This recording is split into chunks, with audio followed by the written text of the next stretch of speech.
Exactly right, in my opinion. And I don't think there's a perfect solution for anything. So it's like, where can the majority of people maybe be the happiest or the most fulfilled? And what happens as a result of that? I mean, I would see crime going down. You get to spend more time with your loved ones. You get to spend more time, like, maybe there's a person out there that's got to work 3 jobs to put food on the table, and they want to they want to just paint, or be like a musical artist. Then all of a sudden this enables them to do that. And you can say, well, a lot of people lose their jobs and stuff, but it's almost like being a horseshoe maker at the turn of the century. It's like, no matter what, the cars are coming. And those people were out of jobs. That was a huge industry back in the, late 1800s. And it just happens.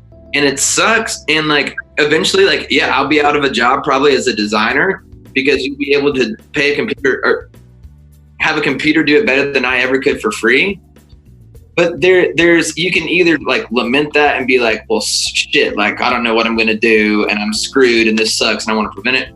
Or you can just say, okay, it's going to happen probably. How can I contribute to that? Google, like machine learning in Google Maps or machine learning in Waze, man, it's wild what they connect up and what's being taken from your phone and being pushed to your phone.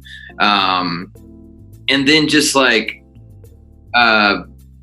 what was I going to say past that? Yeah. Just even the real-time calculation with traffic is wild, but it's like that thing I remember in college, we were in some class and the iPhone had just come out. So our project was to design an app, not like a working one, but just like, what if we could create an app, what would it be? We didn't have to code anything. It was just like drawings. And at the time it was like, well, man, this isn't something that's in everyone's pocket. It's just, some people have this, but now, everyone has a phone. Steve Jobs essentially did that. He created something that now everyone has. And sure, cell phones were like prolific before then, but not to the extent it was today. Like if someone doesn't have a smartphone, you're kind of like, that person's a little shady, right? It's like, what's wrong with that guy?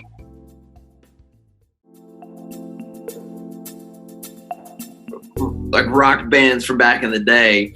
I was this past week, I was at this little bar kind of in downtown Atlanta. And you know how it's a music venue, fits maybe 500 people. And you know how like in the bathrooms, it'll have posters of who's playing in the next month.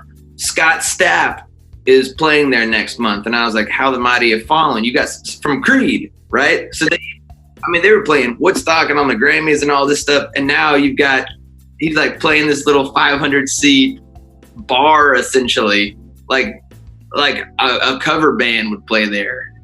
So that was really strange to see. And I guess it kind of ties into like, yeah, just in 10 years where all this stuff that was like on top of the world, CDs, Creed, unfortunately, API into our car engines, right? And instead of our phone saying, hey, there's a slowdown, our car engine would know that and would be able to predict that. I'd be interested to see, like, I don't know, I have no clue about these statistics, but I'd be interested to see the cause of most accidents. If just without knowing, I would say most accidents are probably caused by drunk drivers, distracted drivers, and other things like that. But with self-driving, you eliminate that. But for the most part, right? You can be plastered, get in your car, put a button and lean back and go to sleep, and you're home in 20 minutes. So I think if I would be happy with 99.9%. It's like, Lysol, it's like kills 99.9% of all germs.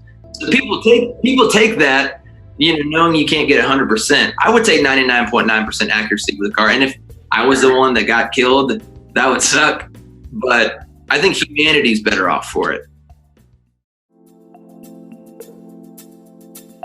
That's like an opinion of everyone's opinion is going to be different on it.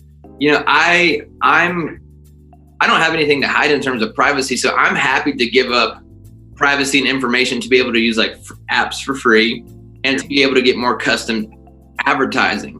And in the end, it still relies on me whether I spend the money or not. It's like they're not just putting it they're not taking money out of my bank account and then putting the item on my front door.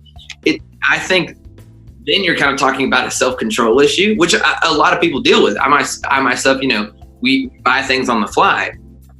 But yeah, you're not really at that point talking about the computer made me do it. They made me buy that $500 tablet or whatever. But yeah, I mean, stuff's getting anytime you use an app for free and you ask, how is it free? This is amazing.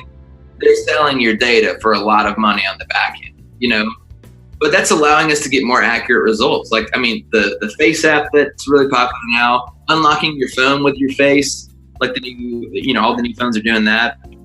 All that information is being sent back to servers. And even if it's anonymous, you're still developing those machine learning programs with millions of case studies there.